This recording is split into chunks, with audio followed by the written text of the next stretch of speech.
My name is Dave Henneghan. I'm an orthopedic surgeon and my special interest is hip and knee replacements. I will be giving a very basic talk on osteoarthritis of the hip and knees and what we can do for treatment options, the procedures and that sort of things.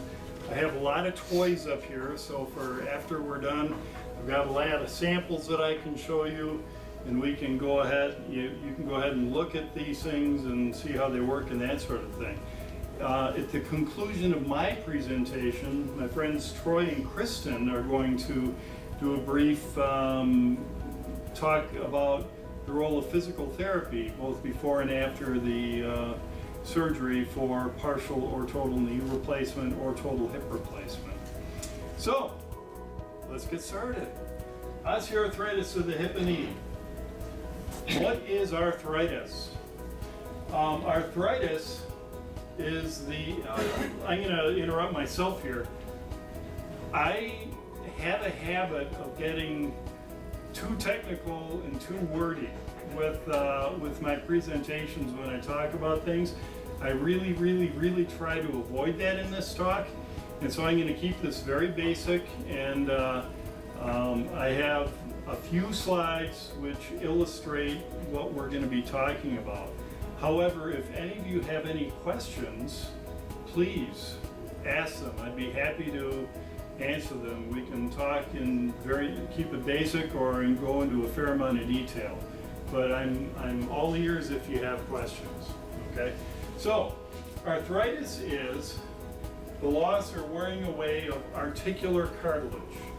Articular cartilage is actually the cartilage that lines the joint surface. It's in both the hip and the knee. It's about that thick, and you can see evidence of it on the X-ray.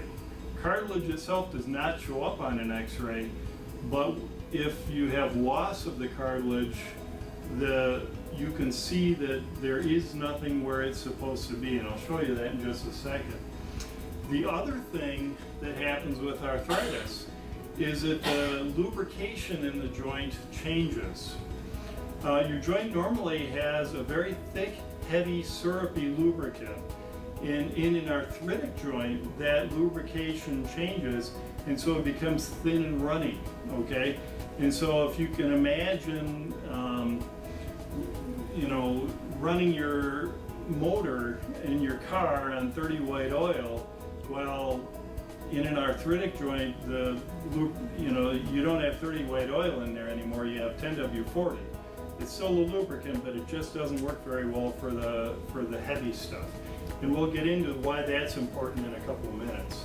So the first X-ray here is actually of a normal hip. Okay, this is the thigh bone or the femur. This is the pelvis or the acetabulum, and then this is the hip joint itself. Okay, you have the ball and then the socket, and you can see that there's a significant amount of space. On this magnification, it's about that much space between the socket and the ball. That's normal. Now let's look at what an arthritic hip looks like. This is what happens in an hip arthritis. You end up getting the place where there was supposed to be all of the cartilage. There, you're rubbing bone against bone. There is no cartilage at all. And in fact, not only is there no cartilage, but the bone that's in there has actually started wearing away and collapsing. So instead of being a nice round ball, it's an oval. Okay, so this is someone with really bad arthritis of the hip. Similarly, this is a normal knee. Okay, this is a knee on someone who did not have arthritis, and in fact, she had a torn meniscus, and so we just did an arthroscopic surgery, and she did great. But this is an arthritic knee. This is a gentleman who has worn away the medial or inner side and the lateral or outer side. And you can see if you look closely, this is where the surface of the bone started. He's actually eroded a groove in here. And so he actually has worn away about that much bone on this side. And so this is someone who has what's called tricompartmental osteoarthritis. He has arthritis. There are three parts of the knee. There's the medial, the lateral, and then the part that you can't see on this x-ray is underneath the kneecap. But he had bad arthritis in all of those areas. You'll see his x-rays a little bit later too. And so that's what arthritis is. Then there's another form of arthritis, which is where people wear out one side of the joint, but the rest of the joint's pretty good. And this is called unicompartmental arthritis. And we actually have a special option for that, which I'll show you a little later. You'll see her x-rays in a few minutes also. So, if someone has arthritis, well, first off, what are their symptoms? Well, they hurt. There's pain. It's typically with activity, but it can also be at rest. In bed at night, but going for a walk will hurt. Going shopping will hurt. People won't be able to do the things that they really want to do, like play golf or, and so when someone gets that arthritis, then we have a lot of options. First option, of course, is to do nothing and just have them live with it. Our grandparents would have done that because we didn't have any effective treatment. So non-intervention is always an option, not necessarily a good option, but it's there. Non-steroidal anti-inflammatory medications. The one that everyone knows, of course, is aspirin, but also ibuprofen, naproxen. Then there are a whole bunch of prescription ones like Mobic, Celebrex. There are lots of them out there. None of them actually work any better than just plain aspirin or ibuprofen. They just have different side effects. But that's always worth trying in people that can take them. Steroid injections. We can do injections within the knee joint, or it's more difficult, but we can do it within the hip joint of cortisone, and that will tend to give people short-term to intermediate-term pain relief. Okay, you can end up a cortisone injection, especially in a knee, will often give people a few weeks or even 6 months worth of pain relief. And if you can get by with just doing the injections, great, But it doesn't work for everybody, and some people get to the point where they need more and more injections. What some of you heard us talking about up front before we got started is this next option, viscosupplementation. What that means, whenever you hear a big word medically, it's usually something very simple, but it's in Latin. And this is a good example of that. This is, visco just means viscous, which means heavy, gooey, gloppy, that sort of thing. But it's thick. And then supplementation, we're just adding to the thickness of the joint fluid. We can do that in the knee. Many of you have probably heard about this. The common brand names are Synvisc, Heilgan, Supartz, Synvisc 1.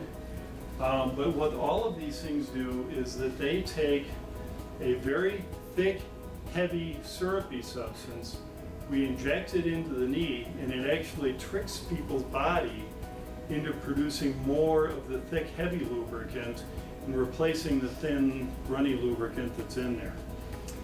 Doesn't work for everybody, but in my experience, it works for about 2/3 of the people that we try it on. And in the people that get good results, we can get anywhere from 6 to 18 months worth of pain relief. And that's a very good thing if it works for people. Usually people get to the point where it doesn't work for them anymore, and then we move on to another form of treatment. This is very well established treatment in the knee. It does not tend to work in the hip, okay?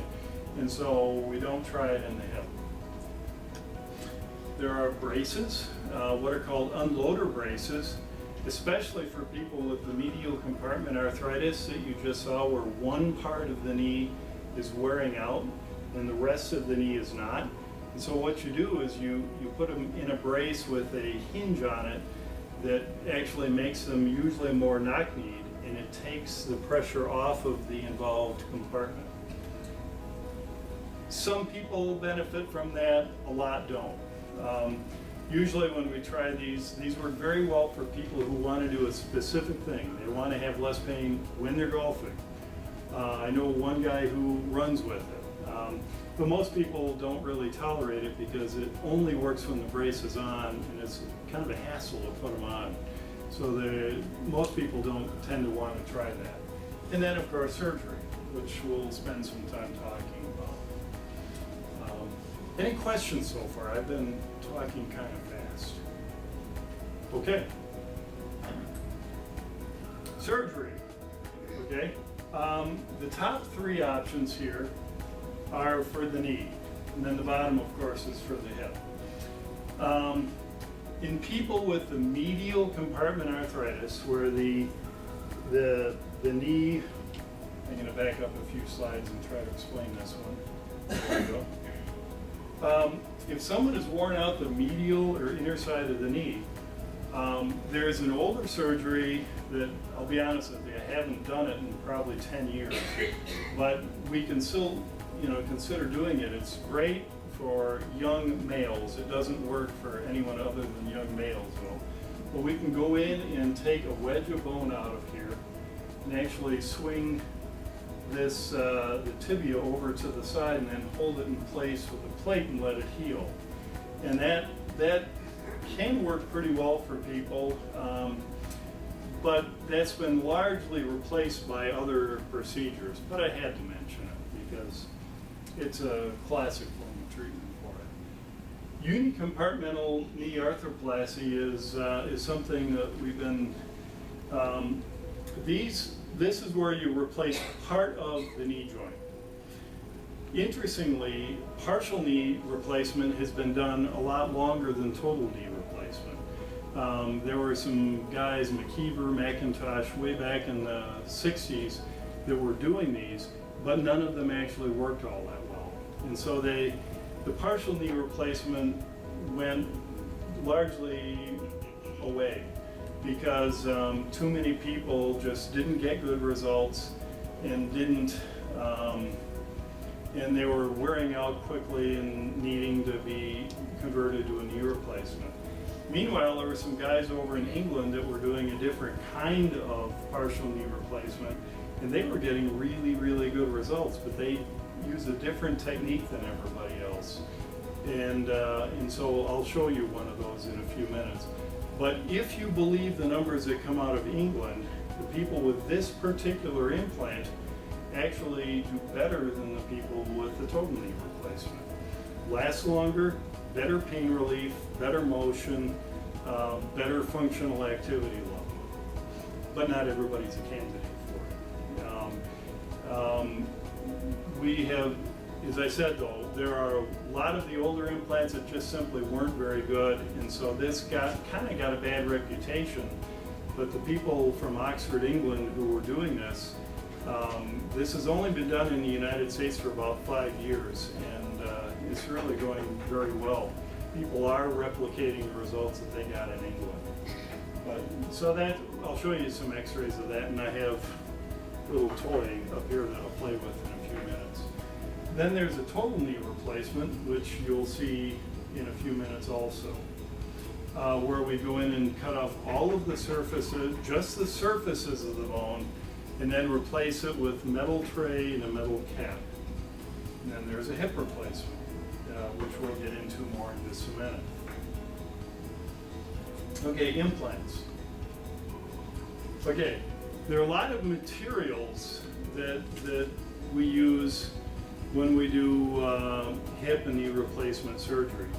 The key ones are titanium, cobalt chromium molybdenum alloy, high density polyethylene, and to a lesser degree ceramic.